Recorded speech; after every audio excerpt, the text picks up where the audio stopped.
60 साल हो चुके हैं। एक हिंदू राष्ट्र तो छोड़िए, आप एक हिंदू गांव जिसमें हिंदू, मुस्लिम, सिख, ईसाई, ब्राह्मण, क्षत्रिय, शूद्र, वैश्य का भेदभाव ना हो, एक गांव तो बनाकर दिखाइए। आप हिंदू देश की बात करते हैं। हिंदू एक बहुत बड़ा लफ्ज है जिसके अंदर पूरे संसार को हम समा सकते हैं। परसों अभी तालकटोरा स्टेडियम में कई सारे केंद्रीय मंत्रियों ने जो है शपथ ली है कि हिंदू राष्ट्र बनाएंगे, ताल ठोक कर कहा है तालकटोरा। देखिए, मैंने आपकी बात का जवाब पहले ही दे दिया, क्योंकि मुझे पता था कि ये सवाल जरूर उठेगा।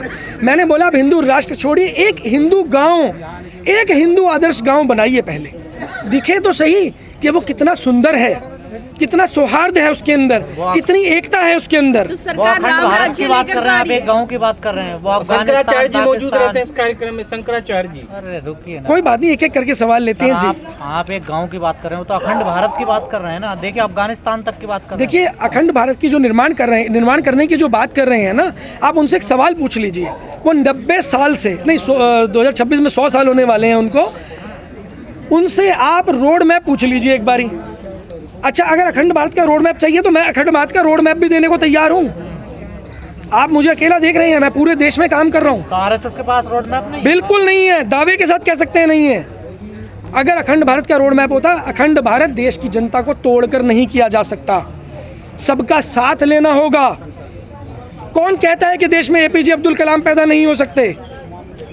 बताइए, आप में से कोई गारंटी ले सकता है कि एक धर्म में ही केवल इंटेलिजेंट लोग पैदा होंगे? नहीं, ऐसा नहीं है। किसी भी धर्म के अंदर पैदा हो सकते हैं। क्रिमिनल केवल एक ही कम्युनिटी में पैदा होगा, ऐसी कोई स्टडी नहीं है, ऐसा कोई दावा नहीं है। क्रिमिनल आज हमारे देश में जाति और धर्म देख कर तय किए जा रहे हैं। हिंदुओं में भी हो रहे हैं। क्रिमिनल तो किसी भी धर्म में हो सकता है, उसका कोई जाति धर्म है ही नहीं। मानते हैं कि हिंदुओं में क्रिमिनल है? किस धर्म में नहीं है? सिख में नहीं है क्या? मैं सिख हूँ, मैं जानता हूँ ना, सिख धर्म में भी क्रिमिनल है, लेकिन मुझे स्वीकार करना होगा। मोहन भागवत को आप क्रिमिनल मानते हैं? देखिए, मैं निजी तौर पर किसी पर टिप्पणी नहीं करना चाहूँगा। कौन व्यक्ति क्रिमिनल है, कौन व्यक्ति क्रिमिनल नहीं है, अगर आप बात करते हैं। बजरंग दल सब है क्रिमिनल? देखिए, मैंने आपको क्या बोला कि एक किसी व्यक्ति के ऊपर आप स्टैंप लगा दें, एक दल के ऊपर स्टैंप लगा दें। स्टैंप लगाने का काम हमारा नहीं है, लेकिन कानूनी प्रक्रिया पूरी तरीके से निष्पक्ष रूप से काम जब तक नहीं करेगी, तब तक आप इसकी जांच नहीं कर सकते। आपके हिसाब से क्या ये लोग हैं या नहीं? आपके हिसाब से आप छोड़ दीजिए समाज। क्यों नहीं हो सकते? क्यों नहीं हो सकते?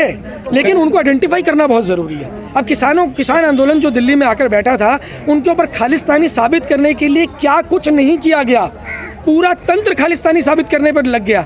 लेकिन लास्ट में जाके प्रधानमंत्री जी माफ़ी मांगते हैं और किसान आंदोलन की मांगें मान ली जाती हैं। तो तब क्या हुआ? आपके हिसाब से देश तोड़ने का काम कौन कर रहा है?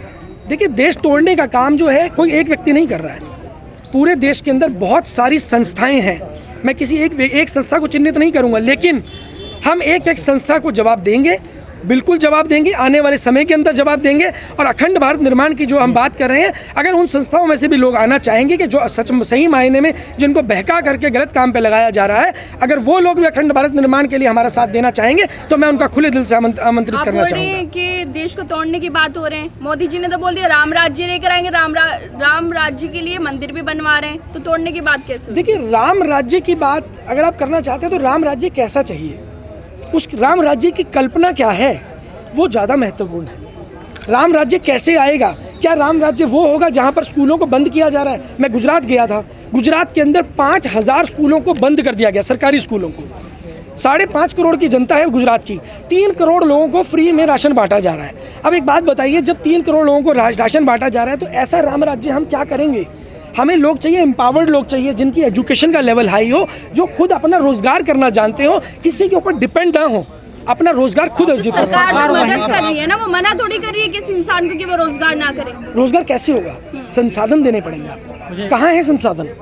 संसाधन मिसिंग है। अच्छा सर, एक सवाल, आप छत्तीसगढ़ के लिए, लोगों के लिए लड़ रहे हैं, प्रधानमंत्री जी विदेश में कह रहे हैं कि सम्मान बढ़ा है, भारतीयों का जो सम्मान है 7वें आसमान में दिन दूना रात चौगुना बढ़ा है, तो कुछ तालमेल बैठ नहीं रहा। आप छत्तीसगढ़ के लिए लड़ रहे हैं, तो प्रधानमंत्री जी का सम्मान बढ़ रहा है। देखिए, सम्मान की बात करते हैं तो अभी कल की खबर है, मीडिया 142वें पायदान से 150वें पायदान पे पहुंच चुका है भारत का मीडिया, आज़ादी के मामले में, स्वतंत्रता के मामले में। तो ये तो आप ही बताएंगे, जहाँ से लाइन शुरू हो रही है, जहाँ से आप सवाल पूछ रहे हैं, ये सवाल वहीं से शुरू होता है। और जब भारत के रास्ते में 50 रुपए गैस सिलेंडर पे आज और बढ़ गए। बिल्कुल, अभी तो देखते जाइए, अभी भी मान लीजिए, स्वीकार कर लीजिए कि विकास हो चुका है, नहीं तो अभी 2024 दूर है और विकास अभी बाकी है। तो हम अभी 2024 के बाद की बात करें, लेकिन अभी 2024 तक विकास होना बाकी है। विकास अभी पैदा होगा, विकास आपको दिखेगा।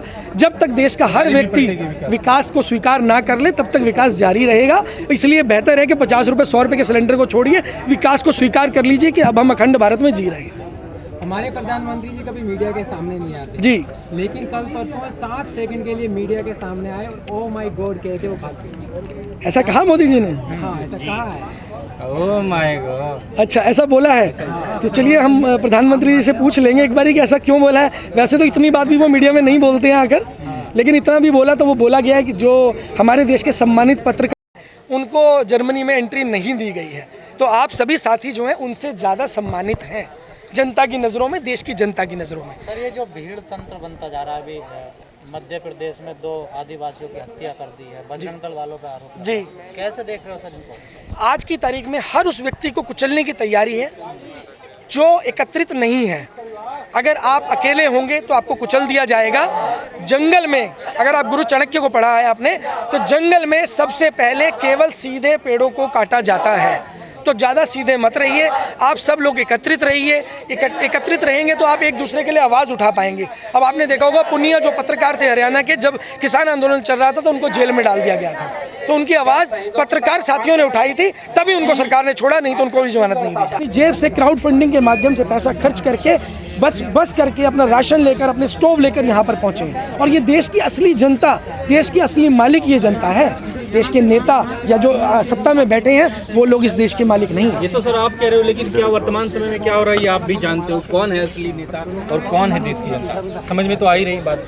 देखिए, आप जनता की आवाज़ को दबा तो ज़रूर सकते हैं, जनता की आवाज़ को दबा सकते हैं, लेकिन जनता की आवाज़ को कुचला नहीं जा सकता। आप एक भगत सिंह को मारेंगे तो 1000 भगत सिंह पैदा होंगे। और भगत सिंह की बात मुझे याद आती है, जिसमें भगत सिंह जी ने कहा था कि जब भी सत्ता बहरी हो जाती है तो गूंगे और बहरे को सुनाने के लिए धमाके की ज़रूरत होती है। और आज जो ये धमाका होना शुरू हो चुका है, आज मैं एक क्रांति को लीड कर रहा हूँ, पूरे देश में जा रहा हूँ। अभी मैं पीछे कश्मीर भी होकर आया हूँ और अभी यहाँ से छत्तीसगढ़ भी जाऊँगा इन साथियों के साथ में।